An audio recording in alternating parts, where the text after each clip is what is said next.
Welcome to Running It Back, the lessons learned from sports podcast. Mike Palmer here. Really happy to see Tarlin Ray again. It's 2023. We're still cooking. Tarlin, how are you doing? This is our first time in 2023. I call, I write, I sent you snail mail. You just now ghost me. It's Yeah. 2023, Tarlin. Is, It's is that what's ghosting. happened? Ghosting is Ghosting was, I thought, so 2021. it's back. And now you're trying to be a millennial Gen Z. 2023 Revenge of the Ghost. Get And ready. now you're South by Southwest second year in a row. And I was in the first year. I Right. got a note from Right. someone yesterday saying, you got cut? I go, yeah, he cut me. I thought I Yeah. brought the energy Right. year one, but enjoy. Right. I will. Enjoy. Austin, yeah. I- Anyone's in Austin, South by Southwest EDU, I'll be down there representing for Running It Back since Tarlin won't be able to attend. See how I repped you? I'm there. I like I it. got your back. Yeah. I'm worried about my own. I did love the text I did get from listeners. One of them said, "It's been a minute since I've heard you pod, your voice on the podcast. Just making sure you have not been kidnapped." So that Fair goes to question. show. And just confirming, you're contractually required to say you were not kidnapped, I- right? I was not kidnapped. That was part of I enjoyed that was every the moment of that term. experience. Exactly. But good to be back. A couple of things I have issues with. Tony lies when it says it never rains in Southern California. It is. I've never seen rain like that. And it's also special when it rains inside your house. This is an atmospheric river into your den. Den, arbor, and closet. So we've got 3 open holes, but we are Nice. going to continue to fight the good fight. I've had an opportunity since I saw you last to be on volleyball courts for 13 hours, Yes. to be at a university watching the battle of high schoolers in an ethics bowl competition. Yes. It's an oxymoron to have a competition when you're talking ethics. Got a couple of texts from you in real time unpacking the experience of spectating at an ethics bowl. I Yes. was disappointed it wasn't on the Ocho, as I was the only one in the stands watching the 2 high schools go after each other. Yeah. But it's good to be back. I do miss hanging out with you, and there's way too much going on. Yeah. We like to let it breathe, though, right? It's true. We are not going to react to the last game. Right. It's not about who won the most recent award. hmm We're trying to let stories percolate and see what spikes in perfect time. It's Black History Month hmm and it's Super Bowl. It's our annual Rooney Rule Black head coach in the NFL, Eric Bieniemy watch. It's all those things we've been doing for the last few years. We're also going to be releasing an NBA show shortly, which is also bonkers right now. So if you're curious about that, be on the lookout for that coming down the pike as well. But we wanted to talk football. We wanted to talk quarterbacks. That's my quarterback. That's my quarterback. Patrick Mahomes versus Jalen Hurts so good. I think anyone's ever said the Baker Mayfield in the pros. That's my quarterback. I'm sure there's some diehard fans whoever you put out there, that's A your receiver on his team. Well, Keep going. Sorry. that's fair. That's fair. Yes. But yeah, so we're back. And just in terms of timing, we're recording this episode on the Saturday before Super Sunday. So Tarlin and I have no advanced knowledge. Or you could say Saturday before Valentine's Day. Happy Valentine's Day. Right. Hey, thanks, man. I thought you were going to say to our listeners, but you just. I wasn't really saying it to you. So Okay, good. Can we cut that out of the edit? We better re-record that one. But yeah, so look, we've now done the last few years, every February or thereabouts, we've done a show about the NFL's black head coach problem. There hasn't been the best track record for the NFL around making moves to actually open up those jobs to qualified black head coaches. That's been a thread that we've talked about a lot. And we've also had a number of conversations about black quarterbacks in the context of Justin Fields and some of the more recent draft classes. Jalen Hurts isn't too far from there. To your point, it is Black History Month. Where do you feel like going? Well, we start with the quarterbacks. Yeah. So Doug Williams, I know, is proud of this moment as he was the first black quarterback playing for the Redskins, playing the Super Bowl. And this weekend we have 2 outstanding quarterbacks in Jalen Hurts and Patrick Mahomes. I can say outstanding now, but it's interesting. And we done this because we were on it early when it came to Justin Fields and calling his slide in the draft and understanding. But I really want to go back and think about where these quarterbacks came from because Jalen Hurts out of college, remember Jalen Hurts was benched in college for one Tua. How do you say his last name? I say Tyga Viola. Well, there you go. For one Tua, and then went on to another program in Oklahoma, broke some records, was a Maxwell Award winner, and fell to third in draft. And then we also have Patrick Mahomes, who was a Texas Tech Red Raider, had one of those offenses where you could put up some numbers. But I wanted to go back because good on Patrick Mahomes. 5 straight years AFC Championship or better, 2-time MVP. Yeah.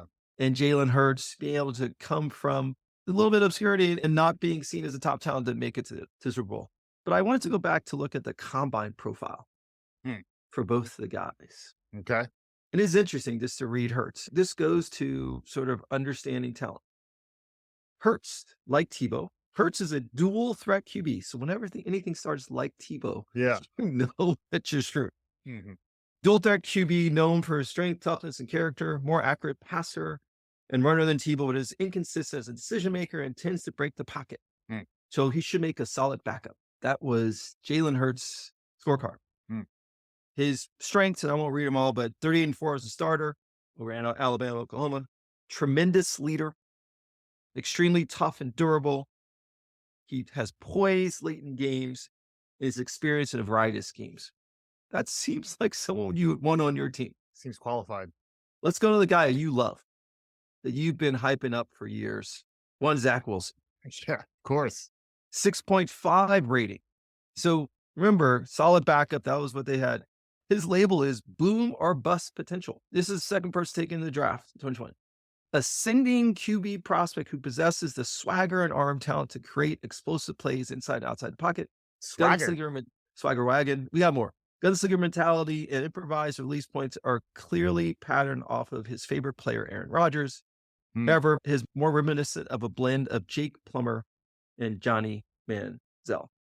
So he talks about, they say he has enormous potential of full reads. He's slick with a slick ball handler. He had 11-to-1 TD interception ratio, and he had enormous uptick in his performance in 2020. That's all they got for Zach Wilson. 6.50 was his rating. Out of 10? I don't know what it's out of. Just know 6.50 is more than 6.14. But that's the guy. So what I'm trying to understand, this will link to the conversation about black head coaches, is what are these professionals looking at? Nowhere does it say he's a great leader. Nowhere does it say, does it have more than 1 year of a pop? This is like, I'm reading like Vanilla Ice. He's a one-hit wonder of the NFL QBs. So what is it about Jalen Hurts that he is literally dominated college? Yes, he got benched out and had some struggles, but everything that I read there is he has all the tools to work with. Although it sounded like they were saying he's a little tentative, making his decisions. And they were also saying he breaks the pocket a little early. So there is implicit in that analysis that they're questioning his decision-making. What's interesting about that is the flip side is the other guy's the gunslinger. He's making crazy decisions, but he's going for broke. He's boom or bust. And that's characterized as a positive, although it did almost sound like there's a little bit of tentativeness. The reality is, and I'm not trying to defend the scouts or the combine. Defend your Wilson guy. Go on. not trying to defend Zach, friend of the show. For me, it's more Jalen Hurts may have taken a little more time to come together as a pro. He might have needed a little more, and he's done it. He's still early in his career. Mahomes didn't start his first season. He actually had that first year to kind of watch and develop as a quarterback. I think some of the problem with the draft and the combine is really the combine. Like, how much can you really know at that point in your assessment of this talent? How much can you really know whether they'll be successful down the road? Based on what you just read, not a lot. There's not a lot that they're really working on. And those paragraphs, as much as we pretend to be data-driven nowadays. Zach Wilson's crypto. He's Bitcoin. The quarterback is the leader of your team. How could you possibly then gamble on a boom. Zach Wilson is Ryan Leaf. Yeah.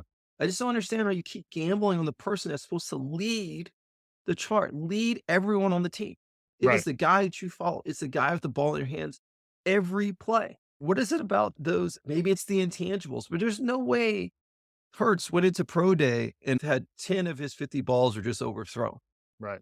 So you got a guy who squats 600 pounds. Mhm. He's a pro. He's tough. He's extremely tough and durable. He's fast too. Yeah. 4.59, 40. Now It's maybe pretty he's good. quick, or maybe he's sudden. He's He's both. sudden. Yeah. But as you watch the NFL and the number of quarterbacks that are just dropping like flies, you want someone that's going to be there Yeah. to survive Alabama, Mhm. to survive Oklahoma, different schemes and still ball out. Mhm. So I just don't understand what people get excited about. The most important position in the league, Yeah. going to take a massive flyer. And that's what I'm trying to understand. Let me read you Patrick Mahomes. You got time? Yeah, I'm here. 7.0 prospect. Adequate height with good muscular definition. Built to withstand physical challenges. Calm field general. Very good pocket mobility. Possesses NFL size. Big arm ability to throw with accuracy. Despite spread offense, he is a full field reader. Early read. Will have to become much more pocket aware. Better job of recognizing and attacking blitzes. Has not pulled all the pieces together yet. So he is a good starting QB. High floor and potential. Got it. So yeah, probably could conceivably go higher than that. That doesn't sound like the top of their scale. So I'm sorry. That actually wasn't Patrick Mahomes. That was Mitch Trubisky. Ah, you want to say that again, or we leave that pronunciation of No, I want to Trubisky? you try to say it. Say that back. Trubisky. Can I get a Trubisky with a hot dog? Can I do you Patrick Mahomes? Please. So it's Trubisky is a 7. Patrick Mahomes is a 6.3. High ceiling, low floor. Big, confident QB brings a variety of physical tools to the party. Why is it a party? He's developed some bad habits and doesn't have a repeatable process as a passer. The ability to improvise and extend plays can lead to big plays where offense will have to prove able to operate and better anticipate. So he possesses NFL body type of work, an undeniable swagger, Swagger. confidence. Yeah. Swagger from Zach Wilson. It sounds different when you talk about Mahomes swagger, though. I got a little uncomfortable. Accuracy has improved each season and naturally accurate in everyday throws. That was the combine rating. Trubisky is now holding a clipboard for the Steelers, and the number of interceptions he threw last year for the Steelers was uncomfortable to watch. Mahomes, on the other hand, 64-16, 105.7 QBR rating, 2 MVPs, gone to 5 straight AFC championships. Yeah. 101 in Super Bowls. So I just going to repeat. When you read the reports, it is undeniable that NFL teams are taking major chances. But why would you do that with the number one player? Yeah. When you look at Mahomes' background, he's a son of a major leaguer.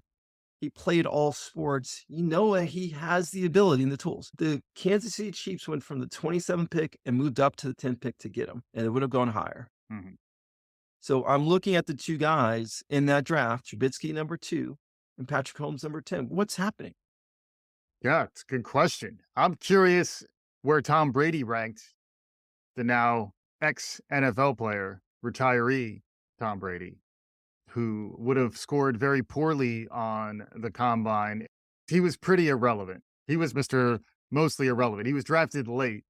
To me, this is partly an indictment on the way the NFL is assessing quarterback talent, and especially if Hurts wins tomorrow. I'm still a Mahomes guy. He's my dude until you knock him off, and I'm still leaning towards Kansas City, and I'm going on record, Tarlin, as saying that. But you could very easily see Hurts and the Eagles win here, in which case Hurts goes from someone within the last 2 years was being pushed to become a wide receiver or a running back, is quarterback on a Super Bowl winning team. There's something way off in the way that talent is being assessed for the most important job in the NFL.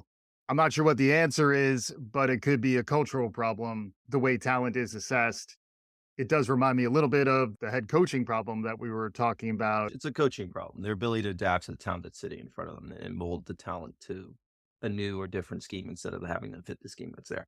Yeah. It's also the paradigm shift, the ability to be flexible and to adapt to changing situations is much more the 21st century skills that we need to stay relevant. And there's still a lot of older sort of institutional momentum around this is the way it's always been. This is the way we've always assessed talent. It's part of why I do think Tom Brady retiring, hopefully this time it sticks. He sent the paperwork, so He it's did got to be send done, it, right? right, And he right. I'm wrote hoping. something. Had to I fill think so. I something think out. so. Okay, And cool. and he's been posting on Instagram. But the idea that we can let go of that mental model, we can let go of that to some extent. That can eventually become a little bit part of the pantheon. Sure, there's Joe Montana, there's Tom Brady, there's other great quarterbacks through the years, but I think it does clear the stage a bit. I guess in both cases, it's an opportunity. One is for someone to emerge onto the stage in the case of Hurts, and then the other in terms of Mahomes, which is he's immediately at the top of the conversation for the greatest of all time. And then it's a question of how long does he play? How many more championships does he win? But he's only 27. So I think in either case, it's a real turning of the page for the NFL, and it is a time to reassess how they've been assessing talent. Also, to the point that these missed opportunities can really torpedo franchises. You make the wrong decision, especially around floor and ceiling. I feel like they have no understanding of what that means. They have to say it, but I would think. I guess hindsight is 2020, but I would think someone like Mahomes had a much higher floor. He seemed like a high floor, high ceiling. I could see him not being the transcendent player that he is, but he still was going to be he was going to be a quality quarterback, I thought. Yeah, at least middle of the pack feels like his floor. Again, New Orleans, a couple other teams were looking at 11 and 12. So he wasn't totally off the radar. yeah. I agree. Listen, Mahomes, we talked about at the beginning of the year, there are articles being written that he was, prior to this season, was just a street ball player. Yeah. That he couldn't sit in the pocket and he was just making crazy. Those were articles that were being written about Mhm. Patrick Mahomes. And I then he mean, went out and won it. even heading into the AFC Championship game, there were a lot of articles about Burrow's, again, his swagger, and Joe Cool. Burrowhead and Yeah. right, he's the guy. Mm. So then he won. He beat not only Burrow, not only won the MVP, but he also lost the number one of the better receivers, best receivers in the league, in Tyreek Hill, who went nuts in Miami. Yeah. And so if you look at the talent around Mahomes, it looks a lot like what Brady had. The dominant tight Yeah. end, Mhm. some serviceable Hall of Fame. Hall of Yeah. Fame tight end, Mhm. some serviceable wide receivers, Yeah. a running game, Mhm. and then just a transcendent talent, a quarterback that makes plays. And a little something I like to call Big Red on the sidelines. So it's interesting you say that. I thought it was supposed to be interesting. I apologize if That's the this. first time. Actually, do you see me? If there was video, I actually sat up in my chair. I've sort of been slumped over, just mumbling into the mic. But Palmer said something. That's an interesting transition. We don't want to leave Hurts real quick and just say a guy that broke Cam Newton's record for rushing TDs in a season, Hmm. only quarterback to have over 100 QBR and 10 plus rushing TDs. Only lost one game as a starter this year. Kudos to you. I want you to play well. Mhm. I am a Mahomes guy, though, as well. Yeah. This is I fully won. endorsing Mahomes. I want to win. You mentioned Big Red. Yeah. So maybe we transition to coaches. I thought it might be a nice move. And Big Red's in the State Farm commercial. Yeah. You can see that he likes to, poke fun of himself. He's a good dude. He's scribbling mustaches on. Scribbling must Yeah. watch out. You don't want to fall asleep on the plane because he may be scribbling mustaches. But when you say Big Red, and kudos to him, but he's done a great job, did a great job in Philly. Still hard to you remember Terrell Owens sort of just working on one leg. He had 10 catches. Yeah. Donovan McNabb looked like he was throwing up in that game, but he had a chance in the Super Bowl. So he's going down as one of the best coaches ever. T.O. having press conferences in front of his home in Southern New Jersey. Yes, I remember that. But you think about Big Red and Andy Reid and his coaching tree. We've had Doug Peterson. We've had Matt Nagy. We've had, at one point, Brian Dable. So those are offensive coordinators that were on his squad. Matt Nagy was there for a year and was able to get a job, Chicago Bears, and he was part of the horrible Trubisky experiment. Doug Peterson, 3 years there. He's 31-17, playoffs 2 times. He was the third most winning offensive coordinator. And then we got a dude like Eric Bieniemy. His run coincides with Patrick Mahomes. He had Alex Smith there for 16 games. They put in Mahomes for the 17th game. Are you referring to Eric Bieniemy of the state? He's in every state right now, but he's the most successful offensive coordinator under Andy Reid, 63-18. And you said, why are things working? And you mentioned Big Red. Mm-hmm. Hang on, let's retake it. And I say, you know why? Eric Bieniemy. Nope. Do not make cut. So there's an article right now that's saying, why is Travis Kelce always be open? And you think about it, he is their number one pass catcher. And yet he's always over 100 catches, 1,000 yards. Crazy. Yeah. And his comment, Travis Kelce's comment, is because of Big Red. So is it Eric Bieniemy gets none of the credit all of a sudden? The OC gets none of the credit for being under Andy Reid. He is an offensive head coach, so I think that is part of the problem. That's fine. But other offensive head coaches, as part of the Andy Reid tree, have gone on to get head coaching jobs. 100%. I understand he's an offensive coach, but what's different with Eric Bieniemy? So the question is I look at the last 2 open roles, and Sean Payton, good on you. That's not a surprise. Russell Wilson's broken. He's short, just like Drew Brees. Yeah. If anyone can fix Russell Wilson, it's going to be Sean Payton. DeMeco Ryans, congrats. Tough gig, but yeah. Hopefully they did not treat this as the 1-year black coach. So we had David Culley, we had Lovie Smith, and now we have DeMeco Ryans. I think he's going to get more of a run. He's not holding clipboard just for a year. So great hire. And we'll talk in a moment about Frank Reich. But in the remaining coaching open roles with Indianapolis, he is up for the running. But in the other open role, Arizona, he hasn't even been interviewed. So it's either we have a black coach problem, or is Eric Bieniemy an a-hole? Yeah. I mean, how bad can you be as an interview? I guess it is possible that somebody just can't pass muster. And it does get back to, I love talking about the intangibles, but it does get back to something you can't quite put your finger on, which frequently gravitates towards a history of bias and an inability to actually see new models in front of you. That's kind of the recurring theme that we've been talking about on this show. And interestingly, Brian Flores, you sent me a text with Brian Flores getting the defensive coordinator role in Minnesota for the Vikings, seeing that he's kind of on his way back. It's just been a year since his suit. He sued the NFL right when Tom Brady retired the first time and stole a lot of his thunder from the retirement. Maybe that provoked Giselle. I don't know. Just speculating. Giselle an ally. Yeah. That's what I pegged her as. But now that we're wrapping things up, we do have lots to cover. We do have an NBA show to also get out there for our listeners. Any thoughts from you sort of tying it all together? Steve Wilkes. Yeah. So you talk about Brian Flores, psyched that he got a role. Mike Tomlin was the first one to hire him. Not shocked the OG would hire him, and he still has never had a record under 500. Yeah. He then goes and gets the DC job for the Vikings. My team, I'm psyched. So they can look beyond the lawsuit. The other guy that's in the lawsuit with Brian Flores is Steve Wilkes.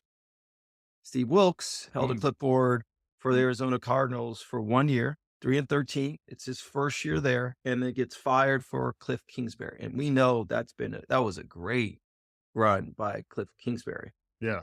Then is a DC for the Panthers, Matt Rule. That team is horrible. They're 1-4. They end the year 6-6. And he ended with this interim tag. Mm-hmm. At the same time, they trade away their best player in Christian McCaffrey. So they're shedding talent. He's got reclamations at quarterback, ends up with Sam Darnold, who looks better than he's ever looked. And the team is one game away and one beat the GOAT and Tom Brady away from making the playoffs. And they lose in a close battle at the end of the year.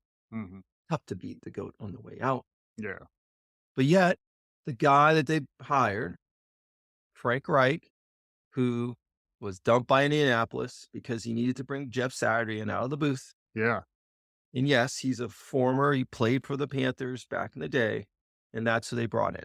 Mm-hmm. And this goes back to judging talent coming out of, do you want leaders? You're the CEO of the team. The coach is the CEO of the organization.